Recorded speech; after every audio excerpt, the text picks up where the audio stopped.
with this poll, but the poll was basically talking about a woman was saying that you can't turn a hoe into a housewife, but women are expected to turn cheaters, community dick, felons, and liars into husbands, right? Oh.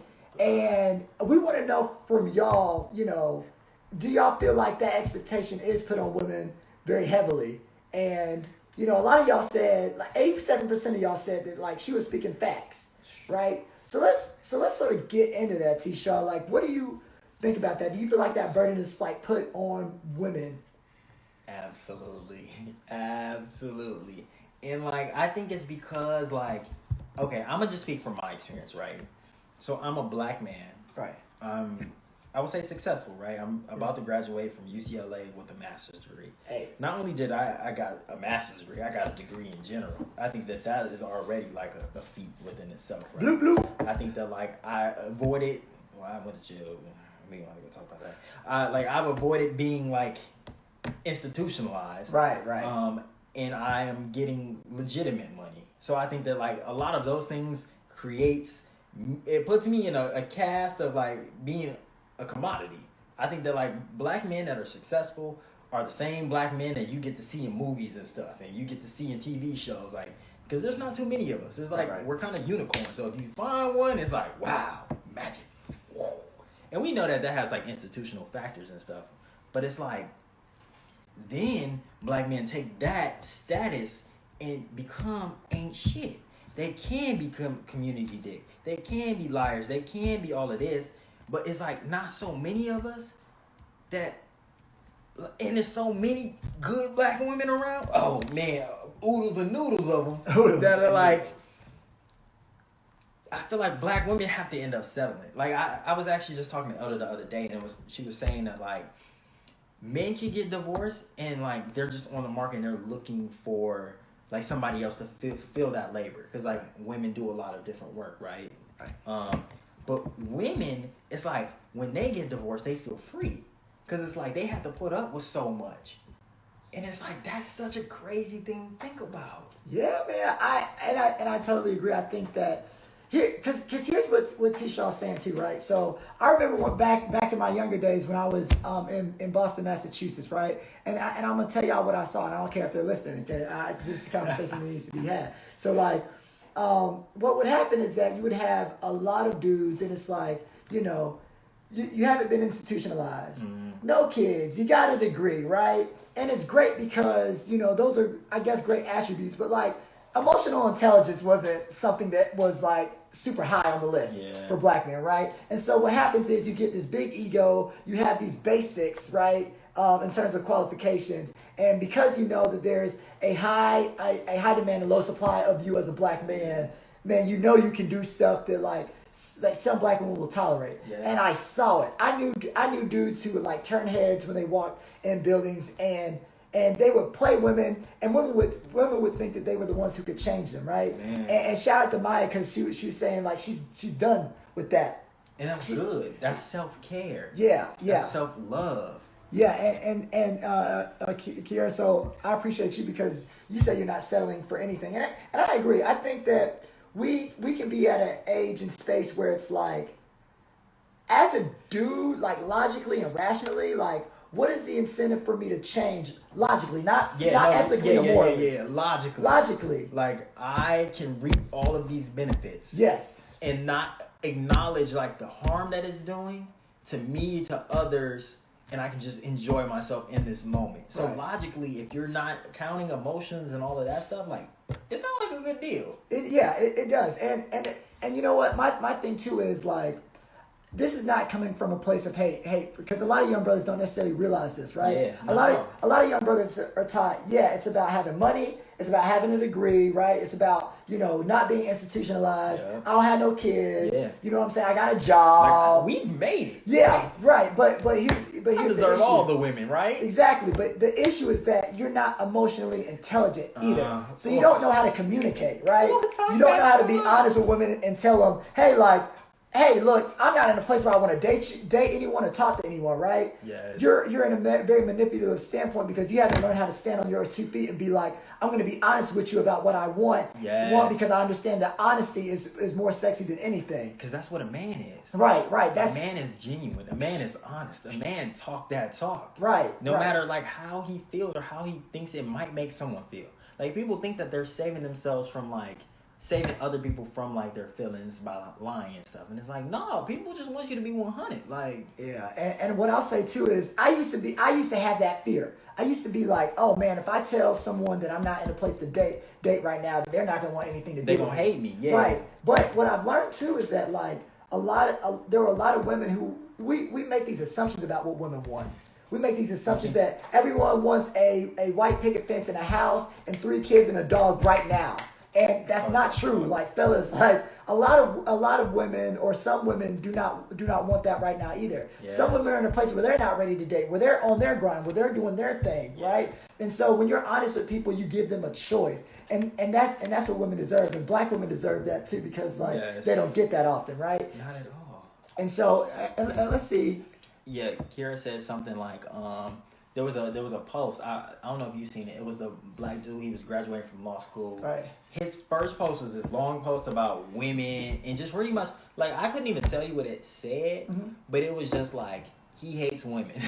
Okay. He hates black women specifically. He just was pretty much saying like y'all didn't think I was gonna make it. Blah blah blah. It was very pointed and very directed, and it's like I feel like, sir, you're getting this anger off at somebody that like isn't listening. Yeah.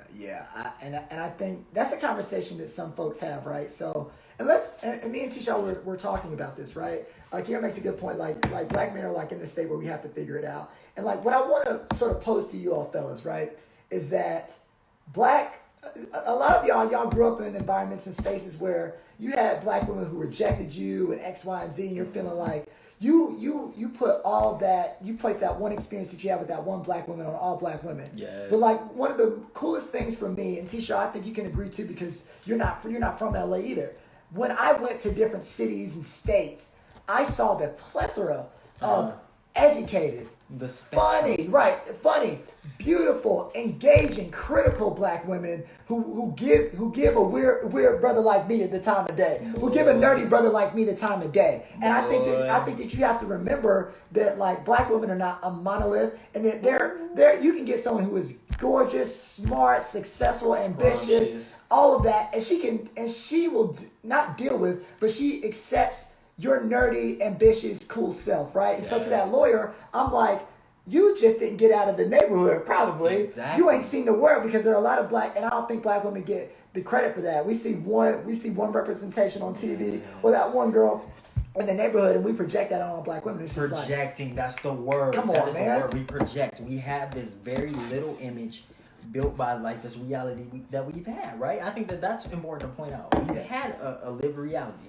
So we were just talking about like Meek Mill, right? So say we Meek Mill. I was just listening to The Ride. So that was all Dream Chasers too. He was talking about how he's 24 and he didn't make it, right? Yeah. So he's 24, he got cash, he got bread, he living his best life, right?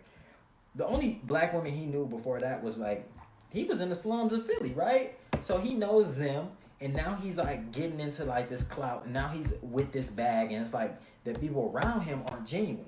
So he still has this projected image of black women, and he takes it to this other space where it is still a very minority. Like both of these are very like minoritized like demographics. These aren't really like the vast majority, the spectrum of black women that we're talking about. Right. They see this very small sample size, and they apply that to women. And it's just like how I keep going back to this, how white people see these very few crazy niggas on TV and associate them to all the black people they see. And it's like, it doesn't make sense because they don't take time to like meet them, right?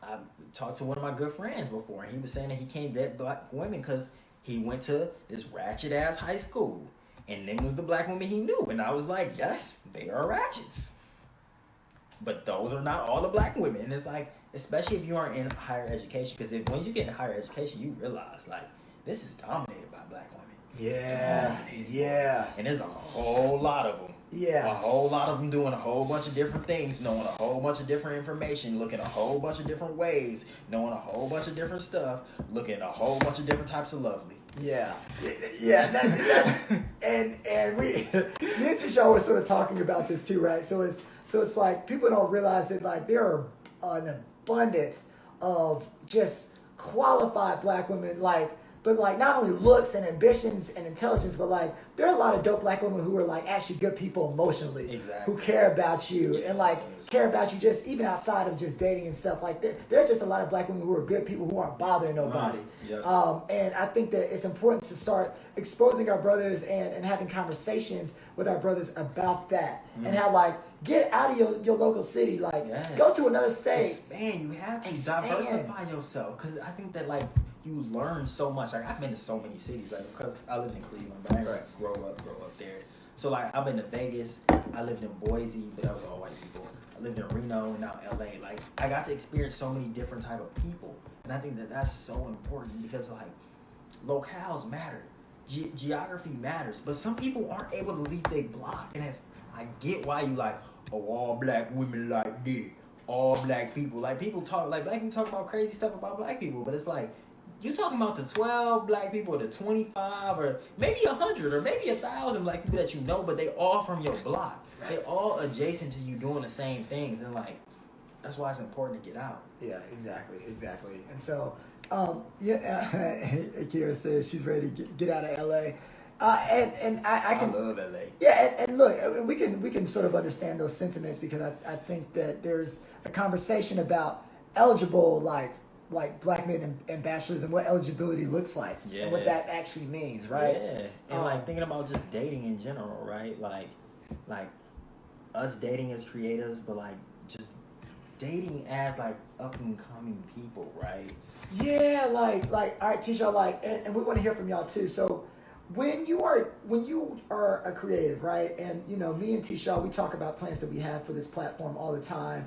We're so excited about it. But like, we also talk about like dating and like, can there be a season where you're just like, I am so just focused on the goal, getting the bag, getting this notoriety, getting whatever you have to do that like, I have to put dating on the back burner. Have you ever been in that type of situation? I think I have, but I think that also like I don't know how long I'm there.